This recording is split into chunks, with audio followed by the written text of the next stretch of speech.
कितने लोग विश्वास करते हैं कि परमेश्वर मेरा परमेश्वर है। मैं फिर उन लोगों को बताना चाहता हूं कि आप एक बार विश्वास करें कि परमेश्वर आपका परमेश्वर है। परमेश्वर उसी दिन से आपकी जिंदगियों में बड़ा काम करना स्टार्ट करेगा। आज का टॉपिक है हमारा कि समस्याओं का अंत कैसे करें।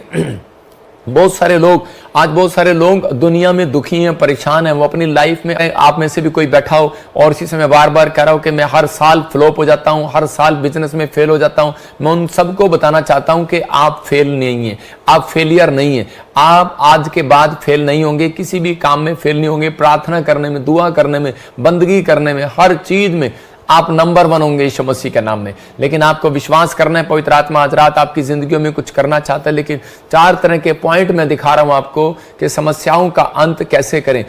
कम आप लिख सकते हैं अपनी किताब पर। हो सकता है आप पति पत्नी हो, आपके बीच में झगड़ा रहता हो सकता है कि आप कह रहे हैं कि आपके बच्चे गवर्नमेंट जॉब पर हो लेकिन आपके पास खाने के लिए 1 रुपया भी ना हो, वो बच्चे आपको पूछते ना हो सकता है कहता है कि आप बड़े टाइम से परमेश्वर से कोई बड़ी डिमांड कर रहे हो लेकिन आपकी लाइफ में कोई भी अब तक ऐसी बात पूरी ना हो रही हो जिस कारण से आप निराश हो और इसी समय बहुत टेंशन में हो। घर में आप क्लेश के अंदर बैठे हो और आप कह रहे हो कि सच में कोई परमेश्वर नहीं। हो सकता है आपके मनों में, आपके विचारों में लोगों ने, आपके रिश्तेदारों ने कहना शुरू कर दिया हो। लेकिन मैं उन सब बातों का अंत करूंगा आज यीशु मसीह के नाम में। पवित्र आत्मा कहता है कि मैं उन सब बातों का अंत करूंगा, उन समस्याओं का अंत करूंगा जो आपके माइंड में चल रही हैं, जो आपके विचारों में चल रही हैं। परमेश्वर का आत्मा उनका अंत करना चाहता है। परीक्षा में, बाइबल कहती है कि परीक्षा में खड़े रहें। अगर आप परीक्षा में खड़े रहेंगे तो पवित्र आत्मा आपके लिए खड़ा रहेगा। आप अपने अंदर पॉइंट्स को लिखो, आज परीक्षा में खड़े रहें, प्रार्थना में भागे ना।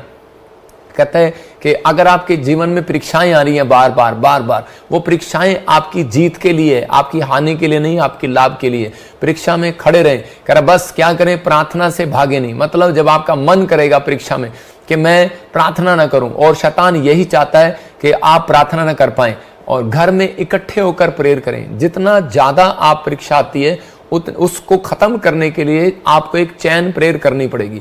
आपको कह रहा कि इकट्ठे होकर प्रार्थना करना पड़ेगा। जब तक आप इकट्ठे नहीं होंगे तो वो अंत नहीं होगा। मैं कह रहा हूं हो सकता है आपका परिवार में आप इकट्ठे ना हो पा रहे हो, लेकिन आप एक अच्छे मसीह विश्वासी हो, वो 2 या 3 जन इकट्ठे करें। अगर आप फिर भी नहीं हो रहा तो इसी समय परमेश्वर का आत्मा चाहता है कि आप चर्च जाएं और संगति करें, ज्यादा संगति करना स्टार्ट करें। ऐसी प्लेस पर जाना शुरू कर दें जहां पर इकट्ठे होते हैं। मैं उन लोगों को बोल रहा हूं हमारी कलीसिया में जो लोग आते हैं, सिर्फ वो संडे अगर आते हैं तो उनसे बातचीत कर रहा हूं। अगर आप अकेले हैं, आपका अंत, आपकी प्रॉब्लम्स का अंत नहीं हो रहा, तो आपको करना क्या है, यहां पर हर रोज शाम को 6 बजे